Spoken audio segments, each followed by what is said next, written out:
ያለው ሰው ተኝቶ ያድራል።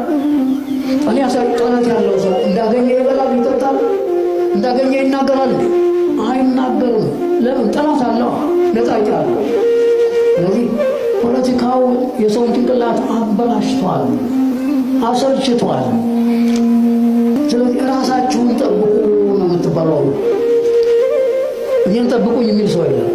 እያንዳንዱ ሴትም ወንድም ሕፃንም ወጣትም ራሳችሁን ጠብቁ፣ ሃይማኖታችሁን ጠብቁ፣ ቤተክርስቲያናችሁን ጠብቁ። ለምን? ጊዜው ተለውጧል። እውነተኛው ጠባቂ ከእግዚአብሔር ተቀብቶ እስከሚመጣ ድረስ የተሰወረው እስከሚገለጥ አዋጁ በአዋጅ እስከሚመለስ ጥንቃቄ ከቤተ ክርስቲያን ይፈልጋል። ምዕመናን ይህን መስማት አለባቸው። እግዚአብሔር አገሪቱን እንደማይተዋት እርግጠኛ ነኝ። ነገር ግን ቅጣቱ እስከሚያልፍ ድረስ ደግሞ መቅሰፍቱ፣ ችግሩ፣ ፖለቲካው ወደ ሰማይ ወጥቷል። ንፋስ እስከሚበትነው ይቆያል። ገበያው፣ ሱቁ፣ ምኑ ሊዘጋ ይችላል።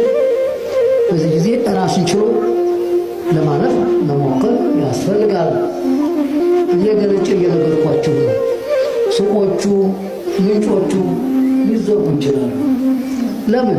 እውነተኛው መሪ ገና አልመጣም።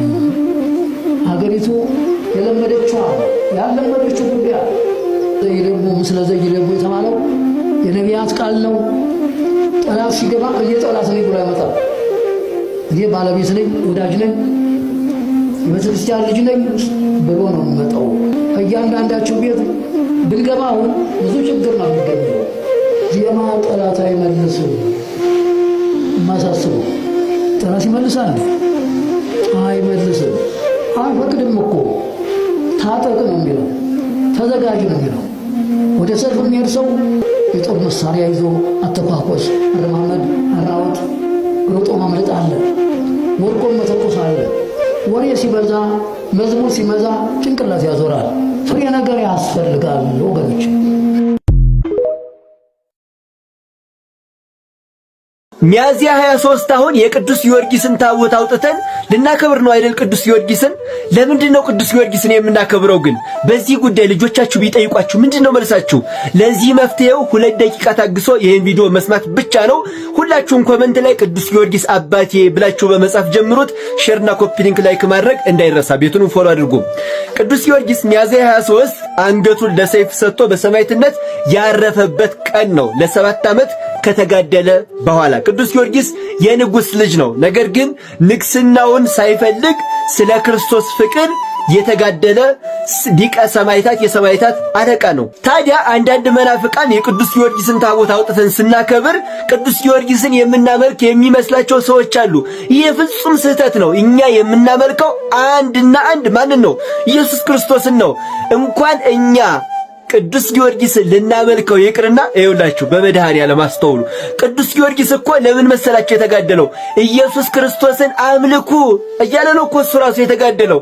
ታዲያ እንኳን እኛ እርሱን ልናመልከው እርሱ ራሱ ኢየሱስን አምልኩ እያለ የተጋደለ ሰማዕት ነው። እሺ እንዳትሞኙ። በተለይ ወንድሞቻችን መናፍቃን ብዙ እና የእናንተ መምህራን እንደዚህ እያሉ ስለሚያጭበረብሯችሁ ነው። ፍጹም ኦርቶዶክስ ከኢየሱስ ክርስቶስ ውጪ የምታመልከው የለም።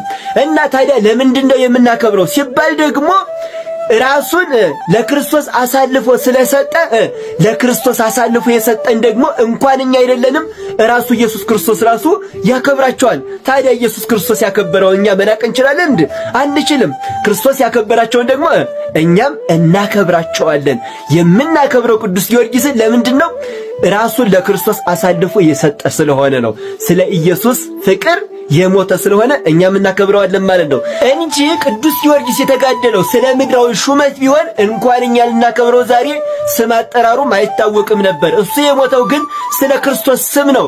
ስለ ክርስቶስ ስም የሞቱትን ደግሞ ክርስቶስ ያከብራቸዋል፣ እኛም እናከብራቸዋለን ማለት ነው። ሁላችሁም ኮሜንት ላይ ቅዱስ ጊዮርጊስ አባቴ እያላችሁ ጻፉልኝ። ቪዲዮውን በደንብ አድርጋችሁ ለሁሉም ሼር፣ ኮፒ ሊንክ፣ ላይክ፣ ሪፖስት እያደረጋችሁ አደርሱት። እወዳችኋለሁ። ክብር በሉልኝ። አርሲዎች በሃይማኖታችሁ ጽኑ። እሺ በሉ፣ እሺ በሉ። በማህተባችሁ እንዳትደራደሩ። እሺ በሉ። ወደ ምህረት ላይ ቆማችሁ እነንትና ወገን እነዚህ ወገን አትበሉ። አማራውን በለው፣ ኦሮሞውን በለው፣ ትግራዩን በለው፣ ጉራጌውም ሀዲያውን በለው ክርስቶስ የሞተለት ወንድም ነው። ከክርስቶስ ሪፍ አደንቆዲ ከክርስቶስ ልቡሳ ዲገሳ ደንገላቴፊ ለሙማዳን ገንዳን ለጋን አደደንቆዲን እንዳንዳለ አስመሳይ ደግሞ በተለይ በእኛ እድሜ ያለ ወጣት ወንድሙ ፕሮቴስታንት ጓደኛው ፕሮቴስታንት ስለሆነ እሱን ለማስደበር መስቀሉን እዚህ ውስጥ ቀብሮ ቤተክርስቲያን አጠገብ እንኳን ሲሄድ አይሳለምም። ለምን ያኛው እንዴ አንተ ትሳለማለህ እንዴ ድንጋይ ልትስም ነው እንዴ ብሎ ምን አምጦ መልስ ይመልሳል ታዲያ። ስለዚህ ያው ጌታ ባወቀ ብሎ ያልፋል ማለት ነው። ሃይማኖት እንዳታፍር እንዳትሸማቀቅ ክርስቲያኖች በመሆናችሁ እንዳታፍሩ። ክርስቶስ በከተማ ብትወጡ ብዙ ቸርቾች አሉ። እዩ በታፔላ እሁድ 3 ሰዓት እስከ ምናምን ሰዓት የትንቢት ሰዓት፣ ከ4 ሰዓት እስከ 6 ሰዓት የቅባት ቀን ካላስ አለቀ በቃ። ይሄ ነው የቅባት። አንዳንድ ቦታ የቴኳንዶም አይጠፋም። እኛስ ቤት የቅባት የሳሙና የዘይት የሚባል ነገር የለም። እኛ ቤት ሌሊት ካህናቱ ስቡ ወውዱስ ዘሳረረ ኩሉ ዓለም ብለው ይጀምራሉ። ማህሌቱ እንዳለቀ ስብሐተ ነጉ ይቀጥላል። ስብሐተ ነጉ እንዳለቀ ኪዳኑ ይቀጥላል። ኪዳኑ እንዳለቀ ቅዳሴው ይቀጥላል። ቅዳሴው እንዳለቀ ሰርክ ፕሮግራሙ ይቀጥላል። ሰርክ መርሃ ግብሩ እንዳለቀ ደግሞ የሰዓታት ሰዓት ይደርሳል። 24 ሰዓት ምስጋና የማይጎድልባት ስንዱ እመቤት ኦርቶዶክሳዊ ተዋሕዶ ቤተክርስቲያናችን ብቻ ናት።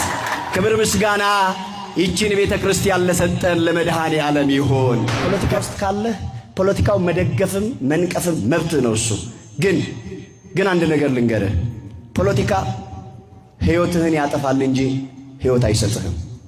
ሲያስ ልቡክ የበሌሰ መሌ ልቡክ የሞቱማ ዋቀዮ ትንገልቹ ዋቀዮ ኦዱ ዱአ ኦዱ ገዳ ኦዱ አጀቻ ብየ ኬኘራ ፈጌሴ ኢትዮጵያ ዳፍ ነጋሼ ዋቀዮን ሀዴቢሱ በሩቅ የሰማችሁትን መድኃኔ ዓለም በሩቅ ያስቀርላችሁ። የሞቱን ዜና የመርዶውን ዜና መድኃኔ ዓለም በቃችሁ ይበለን። እኔ በቅዱስ ያሬድና በትክክለኛ በኦሪጂናሉ ቃል እግዚአብሔር ላይ ጂሃድ የታወጀ ይመስለኛል። ጂሃድ የታወቀ አሁንም መዝሙር ነው፣ አሁንም መዝሙር ነው፣ አሁንም መዝሙር ነው። ስለዚህ መቼ ነው ትክክለኛው አርቲፊሻል ያደረግነው ይመስለኛል ቤተ ክርስቲያኑን ራሱ። እኔ ለምሳሌ በኢኮኖሚስት ማስተርስ አለኝ። ለስብከተ ወንጌል አገልግሎት በሄድ የዓለማዊውን ዕውቀቴን እንጂ መንፈሳዊ ዕውቀቴን የሚያንጸባርቅ ልጅ የለም። ለምንድን ነው የቤተ ክርስቲያኑ ዕውቀት የተናቀው? ለምንድን ነው? ዓለምን መከተል ጥሩ ነው፣ ግን ማንኛው በልጦ ነው? ኢኮኖሚ ከየት ነው የመጣው? ሂስትሪ ከየት ነው የመጣው? ጂኦግራፊ ከየት ነው የመጣው? ከቤተ ክርስቲያን ነው የመጣው አይደለም አባቶቻችን። ስለዚህ ሚዲያው እየሰራ ያለው እንግዲህ ሚዲያዎቻችን በጣም ትንሾች ናቸው። አዎ እውነት ነው። ግን እነሱ ራሳቸው የሚያስተላልፉት 24 ሰዓት መዝሙር ተለቆ ነው የምናየውና ማህሌቱ ከስቡ ጀምሮ እስከ ሰላም ጽፋት ድረስ ይታያል ወይ? ዓለም ያየዋል ወይ? የቤተ ክርስቲያናችን ምእመናን ያዩታል? ለምሳሌ ስጉ ቃል ኢየሱስ ክርስቶስ ሰግዷል አልሰገደም? በጌቴ ሰማይ አትፍሩ፣ ምንም አትፍሩ። እሺ አትወዛገቡ፣ አትደንግጡ። እንደ ሰካራም ቀጥ ብላችሁ ቁሙና አስቡ። ኮንሰፕቱ ሰግዷል አልሰገደም? ለማ በግልጽ ለአብ ይላል መጽሐፍ። አትፍሩ፣ አይዟችሁ። እንዴ አይዟችሁ እያልኳችሁ ነው። አያስፈራም ይሄ? እንዴ ይሄ አያስፈራም። ለአብ ሰግዷል ይላል መጽሐፍ። ምንም ጥርጥር የለውም። እንደዛ ተብሎ ምንድን ነው ይሄ የሚያመለክተው? ለምንድን ነው ያ የተደረገ? እኛ ለእግዚአብሔር እንሰግዳለን አንሰግድም? ስግው ቃል ግን እግዚአብሔር ነው አይደለም? ነው አይደለም? ለምን ሰገደ? ልብ በሉ። ይኸው ቃል ሰው የሆነው ለምንድን ነው? መልሱ እስቲ። ማንን ለማዳን? ለሱ ነው የሚቆጠረው መስገዱ? ለኛ ነው የሚቆጠረው? ስለ እኛን ተክቶ ያደረገውን ይኸው ልብ በሉ። ቤዛነት፣ አርአያነት። ምክንያቱም እግዚአብሔርን ማምለክ ትተን ነበረኛ። እግዚአብሔርን ማምለክ ምን እንደሆነ እንዴት አድርገን እግዚአብሔርን ማምለክ እንዳለብን እስከ ጥግ ድረስ ነው ያሳየን። አትፍሩ፣ እስከ ጥግ ድረስ። ለምን? አርአያ ለመሆን፣ ቤዛ ለመሆን። ትክክለኛ መንገድ ነኝ አላለም? ብሏል አላለም? በቃ መንገድ ስለሆነ መንገድ ሊሆነ ነው። እንዴት ሆኜ ነው መሄድ ያለብኝ? እግዚአብሔርን እንዴት ነው ማምለክ ያለብኝ? አዳም እግዚአብሔርን ትቶ የራሱ ፍላጎት ስለሰማ እግዚአብሔርን ማምለክ ያለብህ እንደዚህ ነው ብሎ ነው መንገድ የከፈተለት ማለት ነው። ስለዚህ ያንን ዝርዝሩን ደግሞ ማለት ያ ፋንክሽናል ላይ ስገባ አብራራለሁ ማለት ገብቷችሁ አይደለም? ሐሳቤ እንዳትወዛገቡ ነው ያነሳው። ለምንድን ነው ይሄን ማነሳው ማለት ለአብ የሰገደ ከሆነ ለአብ ለሰገደው ለሱ እኛ እንሰግድለታለን አንሰግድለትም? ለስግው ቃል ስጋው ነው የሰገደው መለኮቱ አይደለም ብላችሁ መነጣጠል ይቻላል? ይቻላል ወይ? እመቤታችን የወለደችው ማንን ነው አልን? ባለፈው ስግው ቃልን ነው። ወዲያ የለው ፍጡርን የወለደችው ይባላል። ግን ከሷ የተወለደው ስጋ ፍጡር ነው አይደለም? ስጋው ፍጡር ነው አይደለም? ስትወልድ ፍጡር ስጋ ከሷ ተነስቷል አልተነሳምሽ? ግን ማንን ተዋህዶ ነው? መልሱ ማንን ተዋህዶ? ስለዚህ የተወለደው ማተባለ ያ ስግው ቃል ማን ነው? ኢየሱስ ማን ነው? እሺ አምላክ አይደለም ነው አይደለም? ስለዚህ እመቤታችን ምንድነው የምትባለው? ወላዲተ ሰብ ወይስ ወላዲተ አምላክ? ግን የወለደችው ብቻ አምላክ ነው? ብቻ አምላክ ማለት ቃልን ብቻ ነው ወይ? የወለደችው ማንን ነው? ስግው ቃልን ወልዳ ያ ስግው ቃል ግን ማን ነው? መልሱ ማን ነው? አምላክ። አሁን መልሱ እንጂ ማን ነው? ስለዚህ እሷ ማን ትባላለች? እንደው እንዲህ ብልሳ እንዴ በስጋ እኮ ነው ከሷ የተወለደው። ስለዚህ በስጋ ስለተወለደ የሰው ልጅ ተብሏል በመጽሐፍ። የሰው ልጅ ከተባለ ራሱ ሰው ነኝ እያለ ነው። ስለዚህ የሰው እናት እውነት አሰብ መልሱ እውነት አሰብ ክህደት ጭምር ተወግዘህ ትወጣለህ። ይሄ ወዲያ የለም። ኃጢአትም በደልም ርኩሰትም ጭምር ነው። የለም ይሄ እርሱ ራሱን የሰው ልጅ ያለበት ራሱ የቻለ ምስጢር አለው። ለምን ራሱን የሰው ልጅ አለ? ለምሳሌ ብለን ብንጠይቅ አንደኛ በብሉይ ኪዳን በነገራችን ላይ ለአይሁድ በአይሁድ መጻሕፍት ላይ ማለት ነው መሲሁ መጥቶ የሚያድነው መሲህ የሰው ልጅ ተብሎ ትንቢት ተነግሯል።